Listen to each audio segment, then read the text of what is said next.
আসসালামু আলাইকুম। Driver provider বিডির ভালো ড্রাইভার ভালো মালিক সিরিজের ৬৮তম পর্বে কথা বলবো লাইসেন্স রিনিউ করার নিয়ম।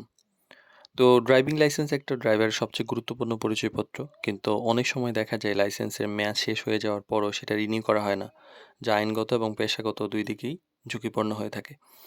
তো তাই লাইসেন্স রিনিউ করার জন্য সঠিক সময় এবং নিয়মটা জানা জরুরি, যেটা অনেকেই হয়তো ঝামেলা মনে করেন না। তো লাইসেন্স রিনিউ করা কেন জরুরি? আসলে দেখেন, মেয়াদ শেষ হয়ে গেলে আইনগতভাবে গাড়ি চালানো ঝুঁকিপূর্ণ হয়ে যায়। ট্রাফিক চেকিংয়ের সময় জরিমানা হতে পারে, মামলা হতে পারে। আবার দুর্ঘটনার ক্ষেত্রে বড় সমস্যা হয়। চাকরির ক্ষেত্রেও নেতিবাচক প্রভাব পড়ে। তো আপডেট লাইসেন্স না থাকলে আপনি একটা পূর্ণাঙ্গ পেশাদার চাকরি নিয়ম মেনে করতে পারবেন না। রিনিউটা আসলে কখন করবেন? কারণ রিনিউটা করা উচিত মেয়াদ শেষ হওয়ার একটু আগেই। একটু আগেভাগে যদি এপ্লাই করেন তাহলে হয়তো আপনাকে কিছুদিন বসে থাকতে হবে না। তো দেরি না করে সময় মতো আবেদন করে ফেলেন। আর এতে অতিরিক্ত ঝামেলা এবং জরিমানা নাই। আর রিনিউ করার জন্য আসলে কি লাগে? সাধারণভাবে যেসব জিনিস লাগে, যে পুরাতন লাইসেন্সের কপিটা লাগে, জাতীয় পরিচয়পত্র বা এনআইডি, পাসপোর্ট সাইজের ছবি, প্রয়োজনীয় মেডিকেল ফিটনেস সনদ, এটা লাগতে পারে। তো এইগুলো প্রস্তুত থাকলে প্রক্রিয়াটা সহজ হয়। তো এটা কোথায় কিভাবে করবেন?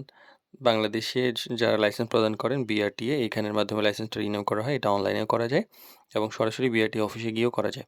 তো প্রত্যেক জায়গায় এরকম আছে, প্রত্যেক জেলাতে বিআরটিএ অফিস আছে, সেখানে আপনি যেখানে লাইসেন্স করেছিলেন সেখানে আপনি নিয়ে করতে পারবেন। ফি এর ব্যাপারটা আসলে আমি এক্সাক্টলি জানি না কত টাকা এখন বর্তমানে দিতে হয়। তো রিনিউ করার ক্ষেত্রে একটা নির্ধারিত ফি আছে। ফি জমা দেওয়ার পর অবশ্যই রসিদ সংগ্রহ করবেন এবং পরবর্তীতে আ কবে দিবে সেটা আপনি খোঁজখবর রাখবেন। আর কি বিষয় খেয়াল রাখবেন সেটা হলো, লাইসেন্সের মেয়াদ নিয়মিত আপনি চেক করবেন। দেরি না করে সময় মতো রিনিউ করে ফেলুন। ভুল কোনো তথ্য না দিয়ে সঠিকভাবে আবেদন করুন এবং সবসময় চেষ্টা করেন যে নিজে কোনো দালাল ছাড়া এই কাজটা করার জন্য। কারণ এখন প্রক্রিয়াটা অনেক সহজ এবং আপনি যদি সাহস করে আগান, একদম সম্পূর্ণ ভালোভাবে সবকিছুই করা সম্ভব। আর লাইসেন্স রিনিউ করা আসলে একদমই জটিল কাজ না। কিন্তু এটা অবহেলা করলে বড় সমস্যা হতে পারে। কারণ একজন সচেতন এবং পেশাদার ড্রাইভার সবসময় নিজের লাইসেন্সটা আপডেট রাখেন।